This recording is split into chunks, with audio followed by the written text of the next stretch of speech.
FOMO. My name's Patrick McGinnis, and I'll admit it, I have FOMO. And since you're here, I'm going to bet that you do too. But that doesn't have to be a bad thing. If you learn to channel your FOMO productively, you can make the most of every opportunity while keeping your sanity in the process. This is FOMO Sapiens After Hours, the snackable show about how you can make FOMO a force for good.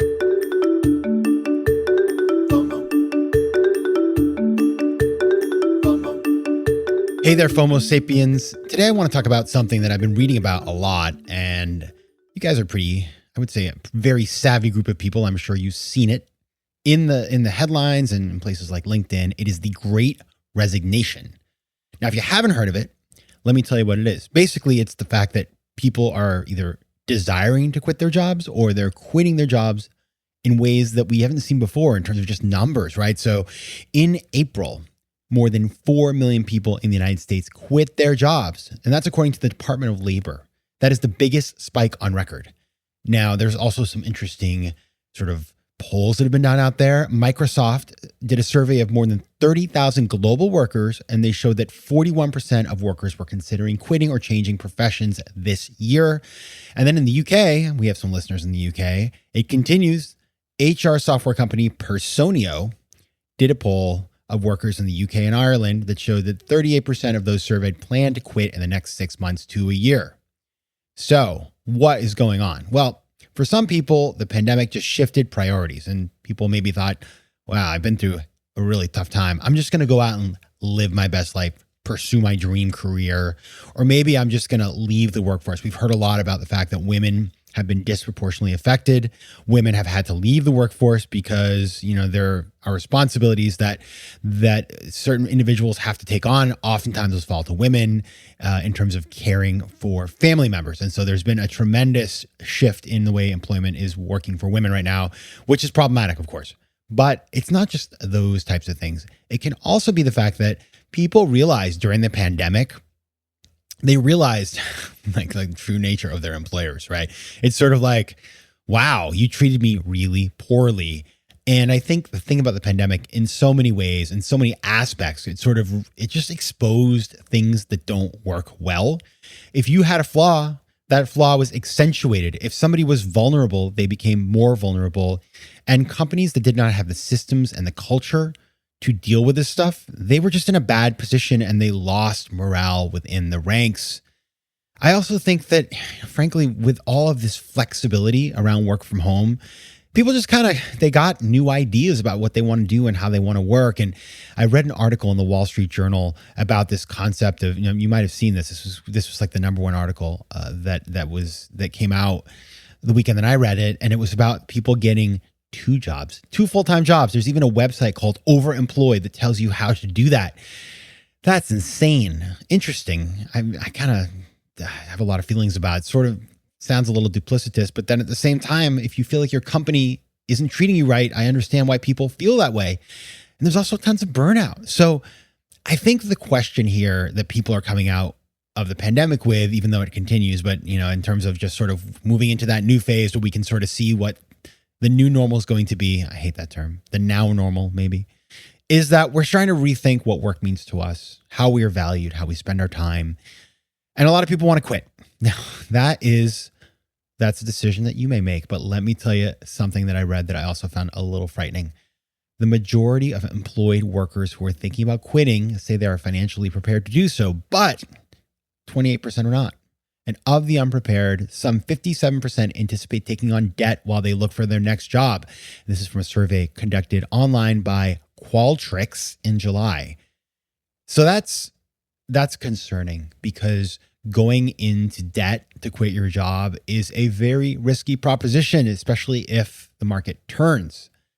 And I want to tell you, I've been through this before, so I'm very sympathetic to people who are burned out. And as many of you know, well, you should know by now because if you've been following me at all, that in 2008, I feel like it's just like this old, I'm starting to become like that grandpa telling the same story, but I promise there's a reason for this story because it was so fundamental for me. 2008, I quit my job at AIG. Well, I was there in 2008, it blew up. And then in 2010, I finally left. Now I left in kind of a an elegant way and stayed on as a consultant. So like that was a wonderful thing to do, but obviously making far less money. And when I first quit, I was so unhappy. And I think what's crazy is when you quit a job and you don't have another job lined up, it kind of rocks people's world. Like my colleagues were just like, whoa. I remember my boss, he's like, well, where are you going? And I was like, nowhere. I was like, what?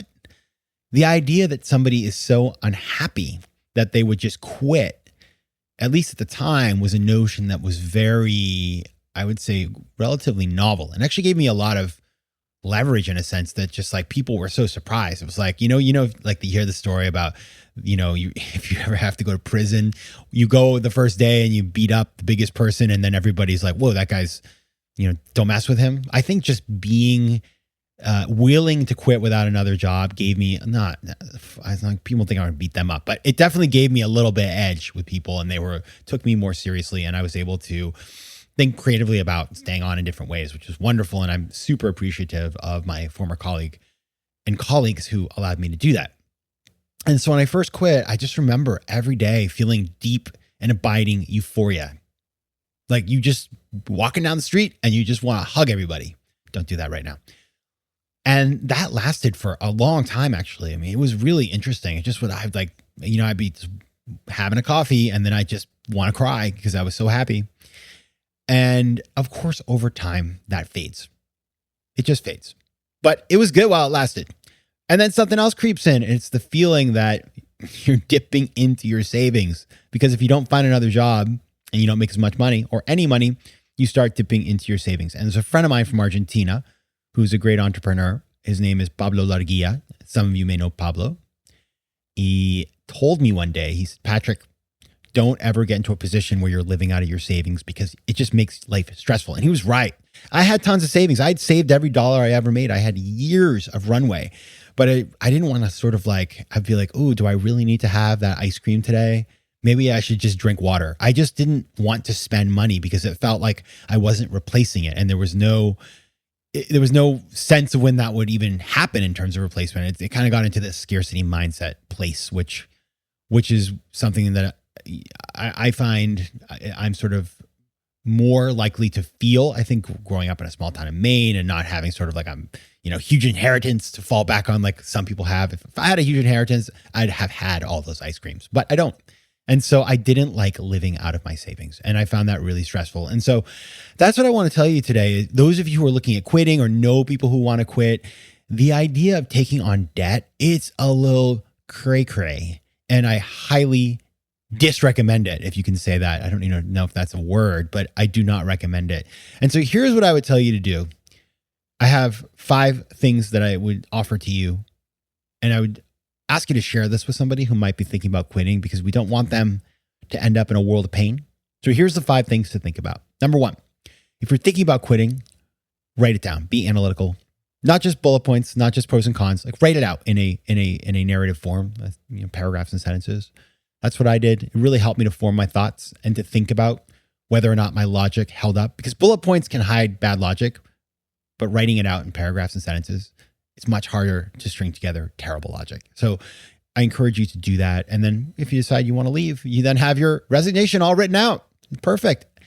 Also, as you do that, of course, feelings are part of this, but also make sure you add the analytical component, thinking about the implications of your decisions, the reason behind it, what you could potentially do next, all that sort of stuff. Number 2, get advice. Obviously, you want to get advice. This is not to be taken lightly, and you must first get advice and speak to people who would be directly affected, your partner, your family, things like that. But also just talk to people who have been through this before. Email me. Let's connect at patrickmcginnis.com, because I think it's really important to make sure that you take counsel on a big decision. This is a big life decision, so don't do it alone. Number 3, if you're going to quit, have a plan about, for example, could you stay on as a consultant some way? Could you get some part-time work?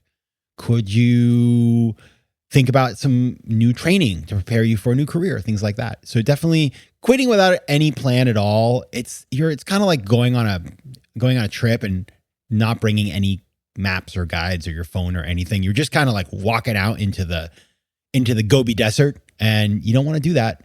You want a map and some water and some sunscreen and things like that if you're going to do it. Number 4, maybe you just do sabbatical instead. A lot of companies offer sabbaticals. You just go to your boss and say, I am burned out. People will get that. Can I please take a 3-month sabbatical? Something to consider, and then come back and reassess your feelings. And finally, maybe you just start that side hustle, that 10% project. You guys know what that is. I don't have to get into it, but if you don't like your job, you might find that actually having a side project that you love actually makes you appreciate your job because the job pays for the life while you do the thing you love. All right, so these are the 5 things. Write it down and be analytical. Talk to people. Have a plan. Take a sabbatical instead, perhaps. Sabbaticals are great. Or do a 10%. All right, those are my thoughts. I would love to hear yours. So reach out on Instagram at Patrick J. McGinnis, on Twitter at PJ McGinnis, and over email at letsconnect@patrickmanus.com. It's a big topic, and I would love to hear what you think. FOMO.